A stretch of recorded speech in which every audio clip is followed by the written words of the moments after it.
Have you ever thought, is this just me when struggling to stay organized, start tasks, or manage time?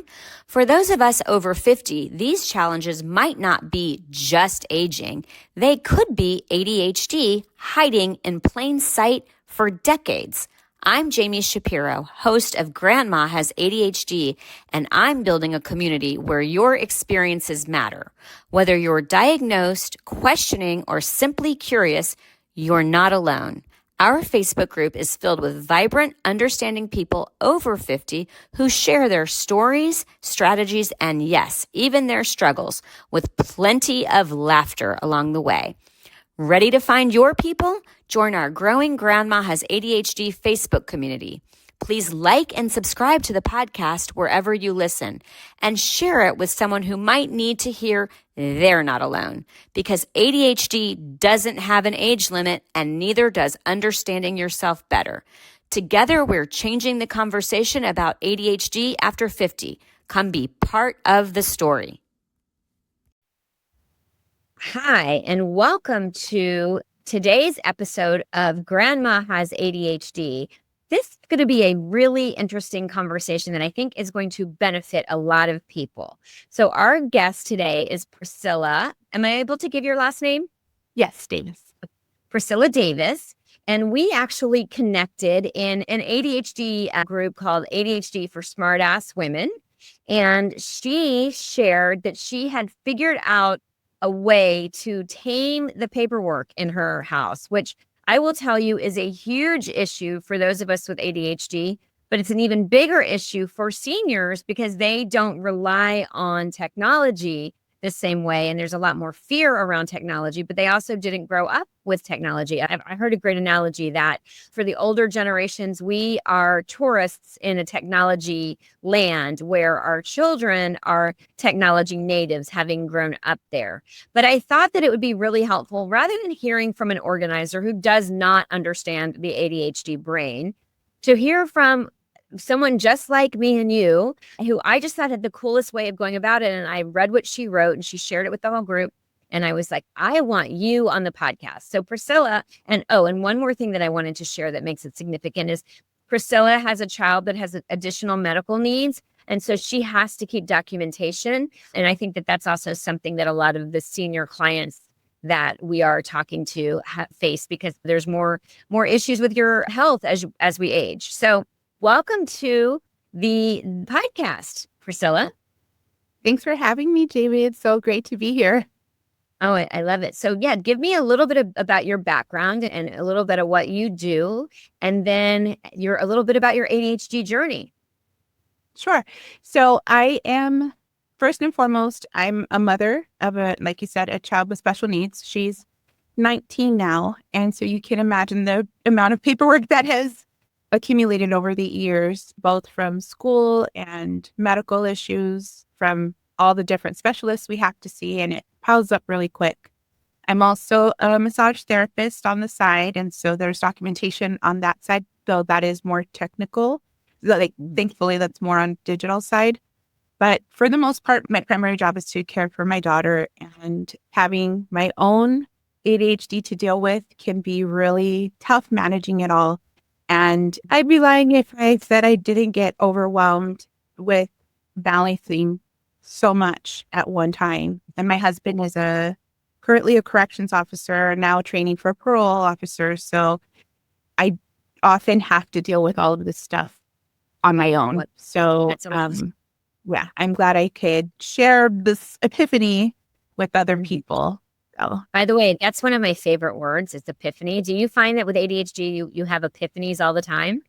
Yeah. Sometimes it feels like, how did I not figure this out sooner? Or I can't believe it took me this long. Or why didn't I put that together? But definitely lots of epiphanies and aha moments. Like, oh, like that's what we mean. Like, oh, yeah. So yeah, definitely lots of figuring out. Having ADHD definitely opens you up to a lot more of those moments too.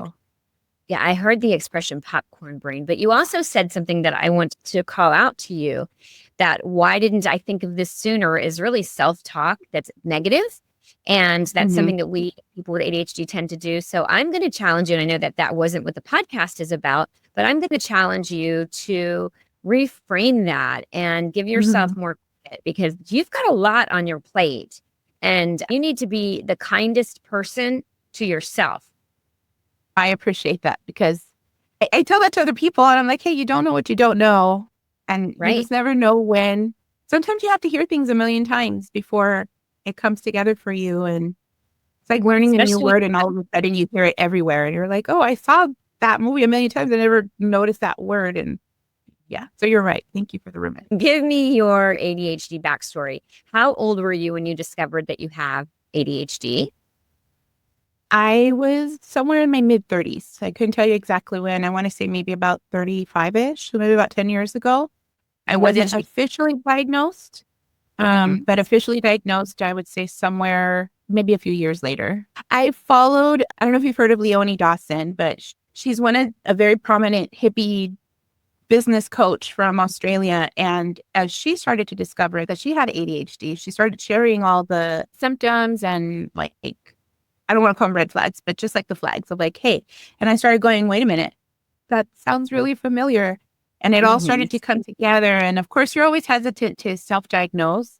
But the more I looked into it, the more I started to go, oh, that's why I struggled. And all the years that my teachers, I have report cards literally from kindergarten. I refuse to let them go because it's just like a reminder of it was always there.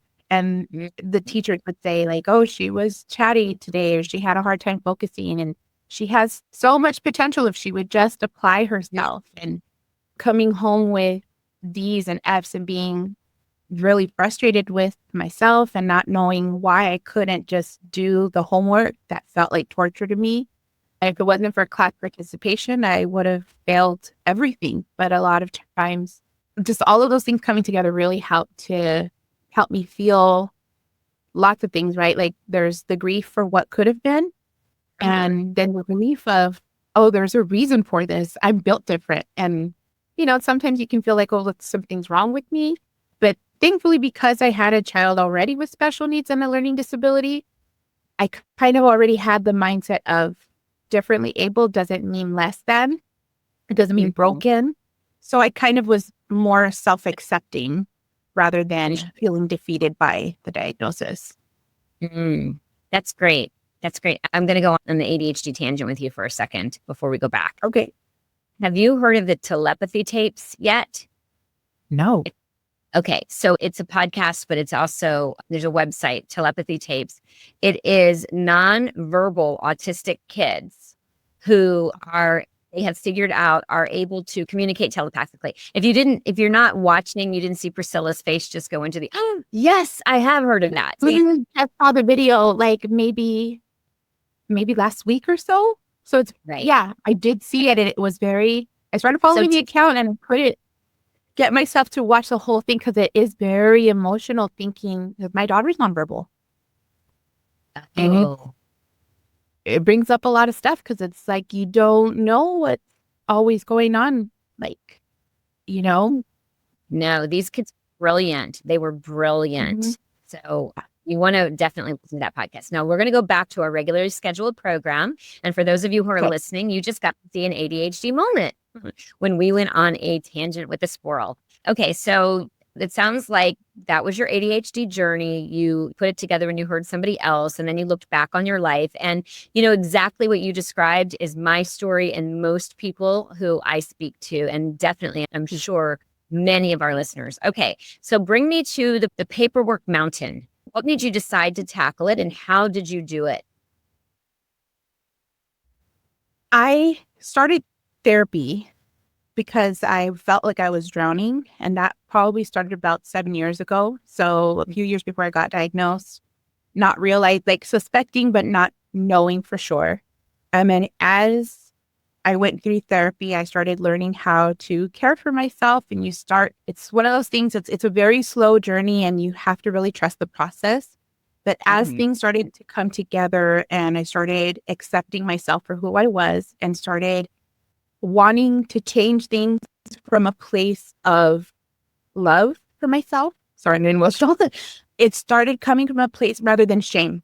because if shame worked, we'd all be fine already, right? Like we'd all have the perfectly clean house all the time and we'd be perfectly organized. But once I was able to forgive myself for being one more person who didn't advocate for myself, because that was a big, talk about an epiphany, that was a big one. And I didn't realize that a lot of the poor choices I was making was coming from a place of self-sabotage because I was angry with myself for not standing up for myself, for knowing that I was in toxic relationships with family and putting up with it because you don't want to let go of family. But like, I wanted somebody else in the family to say like, hey, that's not okay. You shouldn't treat her like that. And all along, I had the power to do that and I wasn't doing it. And so I know it's kind of a tangent, but once I stood up for myself and I said, enough is enough, it all started to come together because I started to be more of an advocate for myself and I started taking care of myself. I started making better choices with all kinds of areas of my life. And I started first with my health. Well, first my mental health and my physical health. Got diagnosed with type 2 diabetes, was the heaviest I'd been in my life. And there's nothing wrong with being fat. It's not a bad word. It's a descriptor in my opinion. But I know that I wasn't healthy. I was having a hard time breathing, just sitting. And I finally took control. My diabetes was under control. Like, I don't even have to be medicated for that anymore. As I started improving different areas of my life, I just kind of started tackling other areas that were causing me stress. And eventually I was getting rid of things. Like, I joined a Buy Nothing group on Facebook, and that made it easier to let go of things that I was no longer using. And it made it easier to give to somebody who I knew was going to love the thing. And then it was the paper clutter that was just like, you know, when they say eat the frog, that was my frog. Let's share for those who are listening, who, if you don't, do you want to describe what eat the frog is or do you want me to tell you? No, you go ahead. Believe it was a Mark Twain expression. And he said that you need to eat the frog first thing in the morning. He says, then that frog is the hard thing that you don't want to do. He said, if you eat the frog first thing in the morning, then the rest of your day will be easier. So I love that term. I use it all the time. There's so much, Priscilla, that you're saying that resonates with me, which is, I think, why I love the ADHD community so much, because we really are a tribe. You also talked about how nobody treated you the way you deserved to be treated and that you should have been doing that for yourself. I actually refer to that for myself, my inner child that wasn't treated well. I call her little Jamie. And so, you know, it really is momming myself in a way that I didn't receive that kind of care and love. I think I was loved, but just, I now know both my parents have ADHD, and I think that they did the best that they could. But, you know, there's a lot of emotional dysregulation that goes with having ADHD, and then throw a little parenting into that. So, all right, I do want to go back to the paperwork journey, and also just really impressed with your desire to really improve. And I love the whole, I never heard anyone say this before, but that you were self-sabotaging, like you just didn't feel that you deserved. And so you were, you know, getting in your own way. We go to the paperwork. Ever wondered why helping a loved one declutter feels like speaking different languages? I did, especially with my mom. It wasn't until I founded Silver Linings Transitions, helping San Diego seniors organize and move for over a decade, that I discovered why. We all experience clutter differently. And for those of us with ADHD, it's a whole other world. If you are listening in the San Diego area and feeling stuck with moving, paperwork, photos, or home organization, our team at Silver Linings Transitions gets it. We understand ADHD's unique challenges, and we won't just help you get organized. We'll create sustainable systems that finally stick. Schedule a consultation with our team today at 760-522-1624. That's 760-522-1624, or find us at silverliningstransitions.com. And Priscilla has just shared what the impetus was for her to tackle the paperwork. And that is that she, decided that she needed to treat herself better. And she worked on self-improvement. And that was first with her mental health and then her physical health. And then tell me how you got to the paperwork. So it just started with acknowledging that my physical environment was a reflection of what was going on in my mind. And now that things were getting more clarity mentally and emotionally, that my space, that I finally had the space to finally deal with that outside. So even though it's still an overwhelming process, I just had to take it a step at a time. I had to remind myself that the goal was not perfection. It was just progress. And thankfully, I ran across Casey Davis with Struggle Care, who shared a lot of great care tasks, self-care tasks, and teaching that those things are morally neutral. That helped me take the shame out of the equation, which was kind of keeping me paralyzed from doing the things. And so as I was decluttering, I eventually focused on the paperwork, because the thing with paperwork is it doesn't stop. It keeps coming in. It keeps coming in every single day in the mailbox. And so it just kept getting to the point where it was like, okay, I need to deal with this. I need to deal with this.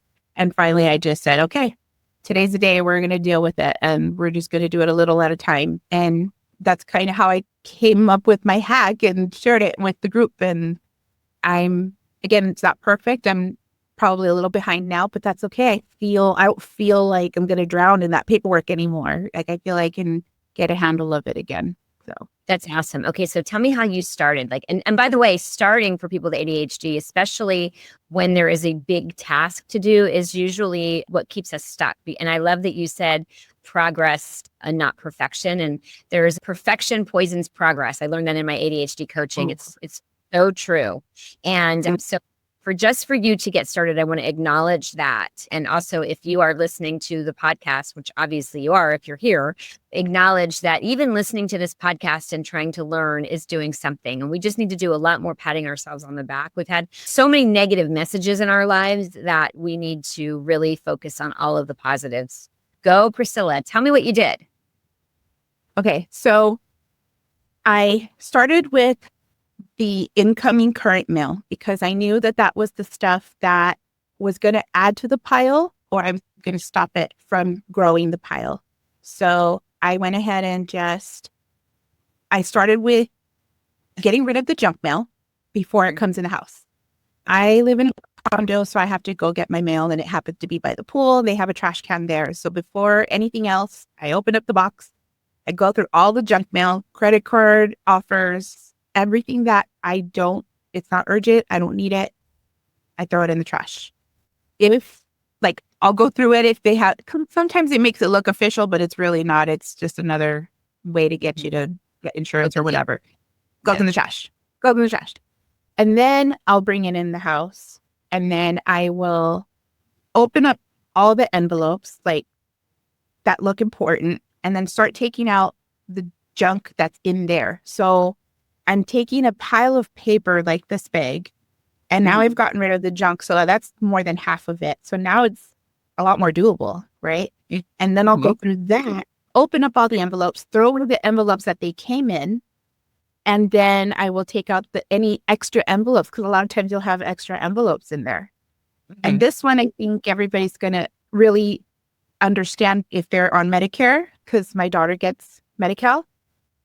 We get papers. So if I get a notice, it comes with every single time it comes, and I understand why they do it, but it comes with hey, you have a right to hearings, and this is all the phone numbers for where you are, blah, blah, blah. I have one of those. I don't need it, so toss it. And then they also come with translations for all these different languages to tell you the same information. I don't need all of those. And meanwhile, all of those were adding a lot of bulk. So I get rid of all of those. So the paper that I need, right? And so if it's a bill, I don't need an envelope. I'm going to pay it online. So I toss it. So unless I need it, I toss it. And again, it shrinks it from here now to here. And now it turns into just a few pieces of paper. Let me ask you a question. If you toss the bill, how do you remember to pay it? Because that's one of the hard things for us, is the remembering the ADHD tax. No. I don't throw away the bill. I throw away the envelope. Okay, perfect. Yeah. All right. So then Sorry. when you get the mail, because I mean, do you immediately action it, or what do you do with those things that you have to do something with? So then what I'll do is so for me, it's like making it look more like doable. And so that's when I kind of like thin it out, right? And then that's when, once I get to that point, then I only have a few pieces of mail. And now I can organize it into, this is urgent. I need to deal with this right now.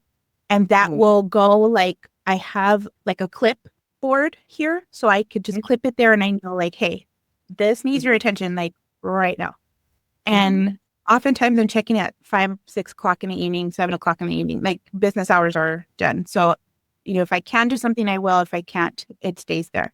And then there's the stuff that it just needs to go get filed. And if I have the capacity, like if I know I have a folder, I just file it right there. So I try to do it here at my desk, and then I have a file cabinet next to me, and then I'll file it. And then there's the paper. How do you remember to go back and check that file cabinet? Do you have a method to that? So my file cabinet has already existed. So that's something that I already set up ahead of time. So that's just always been there. So I have like Emma's medical files. I have them so she has like her school files, her like different programs, like IHSS is a program, Medi-Cal's a different program. So I have different files for her, and I just like file it right then and there. Okay. So I guess what I'm saying is, if you are getting it from the mail and you have thrown away or recycled whatever you don't need, or it doesn't personal information, and you whittled away the extra envelopes and the extra superfluous pieces of paper, and then you have the clipboard that you put the important things that you have to action on. And then do you at that point like immediately file your stuff, or do you put it like I've heard of, and I actually have the Sunday basket where you're supposed to put all of that into one place, and then you do Sunday or at a specific time? So I will be honest with you, it depends on the day, because sometimes I have it in me to go ahead and file it. And so what I do is I allow myself to have different categories. So I have like a processed file. So I'm actually going to, if you don't mind, I can bring you like what I did to kind of sort it. Sure. So I have like a few of these magazine holders. And I purposely bought pretty ones so that hiding is harder, right? But it's here, right?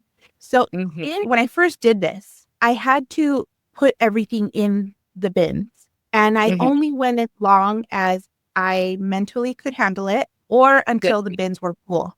Because then once the bins are full, then now it starts to go crazy and I can't remember what pile was for what. So it helps kind of put a limit, because sometimes we can get hyper focused and then we burn ourselves out and we crash and burn, and then we leave the project abandoned and we're done. So this was kind of my way of leaving it within a window of tolerance that was realistic and that I could come back to if I couldn't finish that day. So that kind of falls more into like once we deal with, so I call it like slaying the paper monster, which is like the past stuff. And then there's keeping paper monster away, which is dealing with the current stuff. So I kind of had to stop the bleeding, stop the leaking at the source. So once I handled all that, then I could move into the former. So to answer your question, so what I do is I have one for file. I have one for process, because sometimes I have papers and I don't really know what to do with it yet. For whatever reason, the task itself is overwhelming and I can't think clearly. I just put it in the process file. I don't know if I need to deal with this right now. I don't know if I can just file it. I don't know if I have a file for it. Like I might be able to shred it. I don't know yet. So I just put it in the process file. Because it kind of helps. It allows me to keep moving and not lose that momentum. And it's like, okay, I don't know what to do with you. I kind of look at it like when you take a test and they tell you don't stay on one question. If you don't know the answer to that, move on to the next one. Come back to it later. So that's kind of my process file. I love it. And then I have the shred box. That way I'm not having to stop and shred and then file. And then, so it's just put them in the bins. And then if I have time after I've done my process, like of going through and sorting, then I will go ahead and file, shred, and or do the task. So that's pretty much it.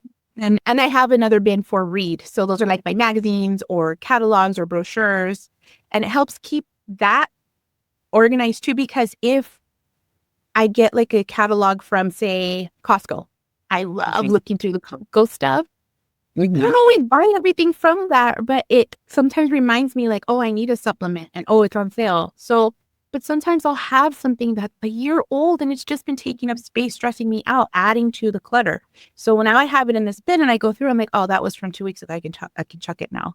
But if I want to read my magazines, oh, no, Priscilla, since you're not watching, I just reached behind me and grabbed my bin of the magazines and the things that I need to read that I was going to ask you when you read it. So you do the Costco ones, but I always intend to read it, but it never gets read.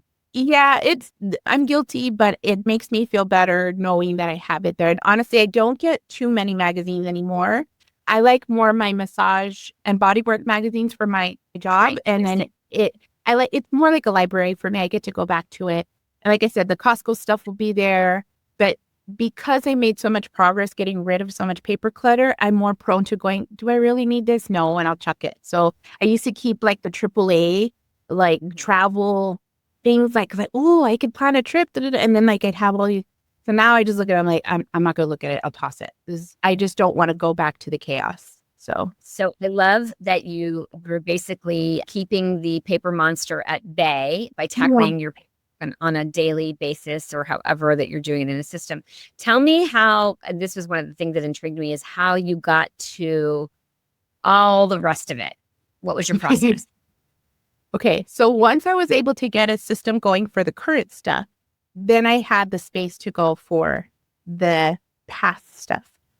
And I think we all kind of have like a method to our madness. Like we have some papers like, okay, that is important, but I can't deal with it for whatever reason. And then there's stuff that's so old, you know damn well there's nothing that's important enough. It hasn't gotten done in years. It's just there, just leave it. Like it is what it is. So I try to pick a pile or set a timer for myself or both and try to just grab something that I know that was maybe a little bit more urgent than the rest of it, right? And I got those file boxes for myself, and then I just took a pile of paperwork and put it in there and said, okay, I'm going to work on this for 5 minutes, 10 minutes, 15 minutes, whatever I was able to do. I made sure to put a limit on it, though, because if we tell ourselves, like, I'm going to deal with this, and then like halfway through, we start to lose steam, you start to feel defeated. And so I just told myself, I'm just going to work on this for 5 minutes. And so I do the same exact thing that I do with my current mail. I now go through all these papers and pick out anything that's junk. So I just grab a pile, put it on the desk, go through, and you'd be surprised how much of it is just junk. Just junk mail that I just didn't want to deal with, or it's just so old, it doesn't mean anything anymore. Right. If there was any sensitive information, that's now in a shred pile. Right. But the thing I'm sure you have to do this too, where I had to remind myself to focus on just one step at a time. It's easy to want to do all the things at once. Like, oh, this is file. Let me put it here. Oh, this is for shredding. Let me put that there. Oh, well, this is medical. Oh, this is another medical. Well, let me start making a stack here. And it just starts to get too complex too fast. So I just remind myself, nope, we're just looking for trash. So I go through and get all the trash, the junk mail out. Then I go through what that now half-size pile, and I take everything out of the envelopes and throw away anything that's unnecessary. Any leaflets, any like translations, any extra envelopes, the envelope itself, get rid of it. And now I have left just paperwork that needs to be dealt with. And then I will look at it. Do I need to shred it? Put it in a shred pile. Do I need to file it? Put it in a file pile. And that's where the bins came in, because now I can fill those up, right? And then there's like, I don't know what to do with this yet. Process. And then I come across every once in a while my magazines. I'm like, oh, I don't want to throw that away. Put it in the read file. And then that's it. And then I have time. Then I can go through and file stuff. I can shred stuff. Sometimes I only have the energy to shred because that's easy. You could do that while you're watching TV, right? But I want to mention that if you don't have a shredder, you can go onto Amazon and you can buy one of those little rollers that's like a privacy roller, and you can mark did you know this, that you can mark that? Yes, You information. know what? I've heard of them, but I didn't even think to do that. And I guess because I have my shredder and it's fun for me and I hear it. The satisfaction of it. But just if you're listening and you don't happen to have a shredder, that's another thing you can do. But do you have a reward system? Like, do you know what the Pomodoro method is, Priscilla? Yeah, I do. Okay. And I know what I was basing it on. I kind Okay. of do reverse because I know the Pomodoro method is typically 20 minutes of work, 5 minutes rest. So I do the reverse. Fun. Okay, yeah. So then that's Not as a break. So what I will do the opposite is I will do like 5 minutes of work and 20 minutes break. Oh, I like that. And But the truth is that it's really just about giving myself permission to work with my brain versus against. And honestly, once I get going, I don't really want to stop at 5 minutes. So, but I do make sure I limit myself and I don't go further than, 30 minutes at a time, because then it starts to be too much. Like I said, crash and burn. So I want to keep myself upbeat, fresh. I will usually what I'll do is I'll put on a comfort show in the background, something that I've seen a million times, like Golden Girls or Schitt's Creek, something like that I know I've seen a million times, because if I put a new show on, it's going to be very distracting. But I can listen to Dorothy and Rose and and you can giggle at the quips or whatever as I'm going through things, and it's not taking my attention completely, but it's making it a lot more tolerable. And it's similar to a buddy system without having to rely on somebody else there. It feels like I have company and I can, do the task. So it's kind of rewarding in that sense already, because I put something fun on that I only do when I'm doing this particular task. And it just makes it go by so much faster. So I love it. And I love that you shared real life experience. I think that, again, a lot of us, we're so intimidated by being organized, and it is not what we do well. And one of the big things that I'm advocating for is, okay, so I'm not organized, or I'm not good at cleaning the house, or I'm not good at this, but I am so good at other things. And we, with ADHD, we really need, and anybody, we need to focus on what we're good at than beating ourselves up. And I do want to just highlight one thing, is that there are a million paperwork systems. There are a million organizing systems. The system that works is going to be the system that works for you. It means that you have to do it. You have to work it. And there's a term in the ADHD coaching world called sparkle eyes. Have you ever heard of that word, Priscilla? no, I haven't. So we don't do well with boring and mundane. And so when we have to do something we really don't want to do, or it's just a repetitive task, we have to come up with some way to sparkleize it, to make it more exciting. I've gamified, where it's like, make it a game, make it fun. And, you're absolutely, it's the mundane stuff that just makes it feel like torture. It's just like, and anything we could do to make it enjoyable and fun, like, this to me, like just doing this, like I know I could have absolutely gotten a cheaper version at the Dollar Tree for $1.25 and it would have been cute. But if I wanted to, I could add stickers to that and make it pretty and make it cute. But something like that is enough incentive to go, oh, this is fun. This isn't so bad. I'm making my home pretty, or, right. It's like decorating my home. That, believe it or not, started before I started organizing. Because that was also a guest on Casey Davis's podcast, Struggle Care, where she said, it's okay to decorate your home. I think she said, I have a feeling that a lot of people are waiting for their homes to be perfectly clean and organized before they decorate.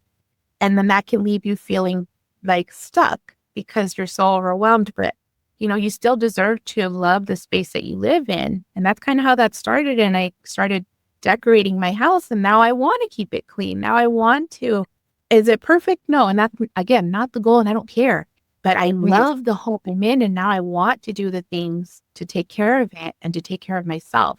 And so things like this, so any way I can make my home pretty for me, it just helps. Good for you. What a great interview this has been, like really, really. And I have to publicly say that I connected with Priscilla, really, really liked what she had to say, said, oh, you have to come be on the podcast. And then balls got dropped. We had some internet issues. I was not receiving her emails. And she just consistently followed up with me. And we found a time that worked and we hopped on. And I am so glad we did. When you work with people with ADHD, you have to give forgiveness for that because it's not a personal like, oh, I don't like Priscilla. And now you know what it's like to have ADHD. If it's not right in front of me, it's not the priority. Right. So I love exactly what you shared about paperwork because it made it like real for people that might struggle. I am one of those people. I'm like the cobbler whose kids have old broken shoes. Yeah, I totally get that. The massage therapist, everybody always asks me, oh, does your husband get massages all the time? No. Do I get massages all the time? No. But, we do the best we can. Sure. So what would your parting words be to remember a lot of my audience, they are just discovering their own ADHD. And I love when you use the term grief and relief. I have to turn that into something because that is exactly what it is. It just encapsulates it so well. So what would your words be to those people? I'd say be kind to yourself above all else. Mm-hmm. The same kindness that you're willing to extend to others, that same grace, give it to yourself first. And, sometimes if you're the type of person who judges other people, chances are you're judging yourself the same way. And that's something that you really could take a look at and see how you could be kinder to yourself. And where is that voice really coming from? Is that really you, or is that somebody who criticized you as we were growing up? Or maybe the many negative voices that we heard growing up because we weren't fitting the mold. We were the square pegs in the round holes. And we have a right to be happy. We have a right to celebrate ourselves just the way we are. We don't have to be like the rest of the world or how people think we should be. And to really explore, who do you think you should be and where did you get that from? And is that working for you? And it goes back to being kind to yourself. Be really kind. And then like that little you, take a picture of little you and you talk to her the way you talk to yourself as a grown-up, and would you be okay with that? No, saying like you really seem to have gotten the message and you really do speak to the ADHD experience so well, especially somebody who doesn't want to stay stuck and wants to, make, which is exactly how I ended my podcast, making the rest of your life the best of your life. And you have absolutely done that. Thank you so much, Priscilla, for being on the Grandma Has ADHD. If you enjoyed this podcast, I would love it if you would share it with your friends, like it, subscribe to it. And we are building an ADHD, Grandma Has ADHD community on Facebook. We have a Facebook page, a Facebook group. It's a slow growing movement, but people are definitely aging and ADHD doesn't go away just because we are. Thanks so much.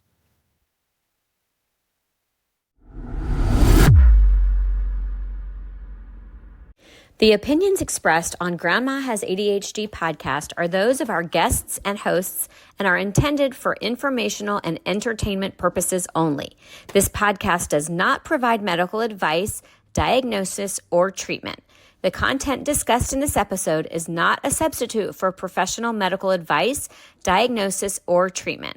Always seek the advice of your physician, mental health professional, or other qualified health provider with any questions you may have regarding a medical condition or mental health concern.